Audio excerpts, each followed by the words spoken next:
नमस्कार मित्रांनो, YP industries YouTube channel मध्ये आपल्या सर्वांचे स्वागत आहे।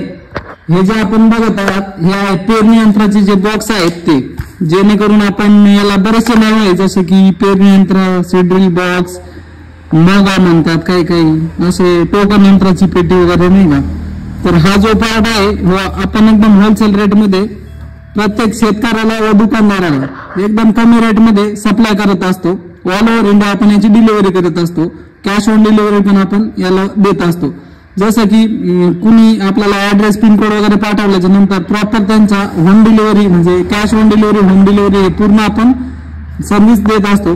त्यावेळेस आपल्याला बरेचसे शेतकरी व आपले जे डीलर्स आहेत ते विचारतात की याच्यासोबत मटेरियल काय काय येणार आहे म्हणा। तर याच्यासोबत जे आहे ही एक जी पेटी आहे ही पूर्ण हा कम्प्लीट सीड्रिल बॉक्स, त्याच्यानंतर हे त्याचे जे रोटर आहेत हे रोटर आणि नट बोल्ट, त्याचे वॉशर वगैरे स्क्रू हे सगळं आपण एकदम प्रॉपर पद्धतीत देत असतो।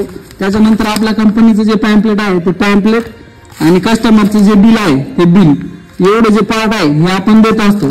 याला म्हणतो आपण जी वायपी इंडस्ट्रीजने जी पेरणी यंत्र बनवण्यासाठी जी काही किट बनवलेली आहे ती किट मध्ये एवढं सगळं आपण सप्लाय करत असतो। हिचा रेट एकदम कमी आहे।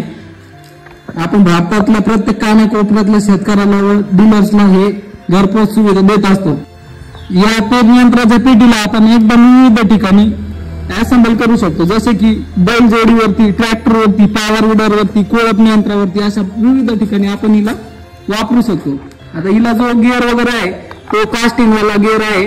हे ज्यावेळेस चेन थ्रू हा गिअर बिंगणार आहे त्यावेळेस तुमचं जे आतलं रोटर आहे ते असं बिंगणार आणि बिंगल्याच्या नंतर या ज्या होलमध्ये आहे तुमचं सीड्स किंवा जे फर्टिलायझर आहे ते खाली टाकून देणार। याला आपण पाईप जोडलेला असणार आहे, पाईप जोडून तो आपण मातीमध्ये एका टाईम थ्रू दिलेला असणार आहे, एकदम स्मूथ वर्किंग। याला जे आहे इथं आपण एक विंडो दिलेला आहे, जेणेकरून तुमची जी खताची लेवल व बियाण्याची लेवल आहे ती तुम्ही कमी जास्त करू शकता। याच्याबरोबर हे 12 प्रकारचे वेगवेगळे रोटर आहेत आणि हे जो बॉक्स आहे आता बॉक्स पॅकिंग होऊन कोल्हापूरला जाणार आहे आणि हा जो दुसरा आहे हा जो आहे तो जुन्नरला जाणार आहे या बॉक्स मध्ये पॅकिंग होऊन। आता ज्यावेळेस आपण बॉक्स पॅकिंग करतो त्यावेळेस याला पूर्ण डिसअसेंबल करून पाठवत असतो। आता हा मी एक डेमोसाठी फक्त तुम्हाला असेंबली करून दाखवलेली होती की याचं वर्किंग वगैरे कसं होतं। याचे बुश वगैरे एकदम स्मूथ वर्किंग आहेत। हा बॉक्स असा असेंबल केल्याच्या नंतर असा होतो। याची एक खासियत अशी आहे की याला तुम्ही फिटिंगसाठी जास्त कॉम्प्लिकेटेड प्रोसेस अजिबात नाही। खाली याला फक्त 2 नट बोल्ट इथं तुम्ही होल करून इन्सर्ट केल्याच्या नंतर याची फिटिंग होऊन जाते। फिटिंगसाठी एकदम कमी जागा लागते, एकदम कंजेस्टेड जागामध्ये पण तुम्ही याला वापरू शकता। याचं हॉपर वगैरे जे आहे ते जम्बो साईज हॉपर आहे, कॅपॅसिटी खूप हाय आहे याची। कट साईज हॉपर पण आपल्याकडे अवेलेबल आहे, ज्यांना कोणाला कट साईज पाहिजे आहे, जम्बो साईज पाहिजे आहे, आपल्याकडे दोन्ही प्रकारचे हॉपर अवेलेबल असतात। आता हा जो आहे हा पूर्ण आपण डिसअसेंबल केलेला आहे। मी तुम्हाला एक पॅकिंग करतानाचा व्हिडिओ आणि डिस्पॅच कसं होतं आपल्याकडून मटेरियल त्याचा एक डेमो व्हिडिओ बनवत आहे।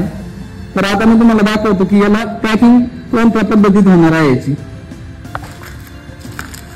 आता आपण जे आहे हे सेफ्टीसाठी एक जी सेल्फ लॉकिंग वाली जी कॅरी बॅग आहे, पॉलिथिन बॅग, तिच्यात हे सगळे छोटे छोटे पार्ट आपण टाकत असतो, जेणेकरून तुमचा पार्सल म्हणजे इन कंडिशन जरी ब्रेक जरी झाला, शक्यतो कधीच ब्रेक होत नाही, पण जरी झालं तरी तुमचं जो सगळे काय स्पेअर आहेत ते आहे तसे सोबत याच्यात राहतील। याच्यासाठी आपण याला एक पॉलिथिन बॅग मध्ये प्रॉपर पॅकिंग केलेली असते। याच्यासोबत आपण जे आहे बुश, विंडो, याचा जो वॉशर, शाफ्ट वगैरे आहे ते पण टाकत असतो, बिल आणि जे कंपनीचं पॅम्पलेट आहे, कंपनीचं पॅम्पलेट जे आहे ते पण आपण याच्यासोबत देत असतो।